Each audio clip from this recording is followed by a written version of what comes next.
కానీ ఇవన్నీ పక్కన పెడితే పెద్దిరెడ్డి రామచంద్రారెడ్డి గారు కూడా కుప్పం నియోజకవర్గానికి సంబంధించి ఆయన కూడా ఆఫ్టర్ ఎలక్షన్ కామెంట్ చేశారు, కుప్పంలో చంద్రబాబు నాయుడు గారు ఓడిపోబోతున్నారు అని.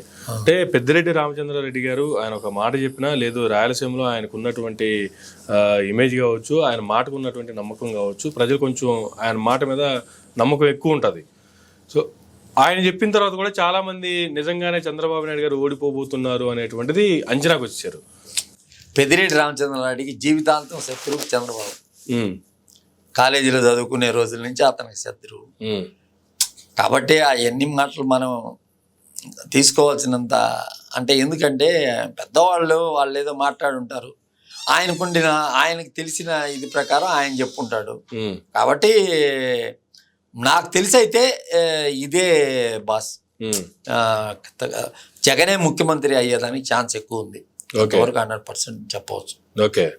సో ఏ స్థానాల్లో ఈ మెయిన్ స్థానాలు చూసుకుంటే ఎవరు గెలుస్తారు, ఎవరు పోతారు అనేది పక్కన పెడితే మాత్రం ఫైనల్ గా జగన్మోహన్ రెడ్డి గారే మరొకసారి ఆంధ్ర రాష్ట్రానికి ముఖ్యమంత్రి అవుతాడు.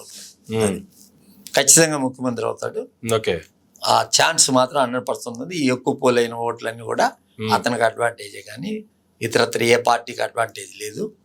ఊరికనే అనుకునేదానికి ఈ 4 రోజులు జూన్ 4వ తారీఖు వరకు మాట్లాడుకునేదానికి ఉపయోగపడే మాటలే, కానీ ఇది మనం ఎవరైనా చెప్పుకోవచ్చు. ఏ మీడియా మనం జనరల్గా చెప్తున్నాము, ఉన్న లెక్కల ప్రకారం చెప్తున్నాము, అంతేగాని నేనేం పర్సనల్ ఇదితో ఏం చెప్పటంలే.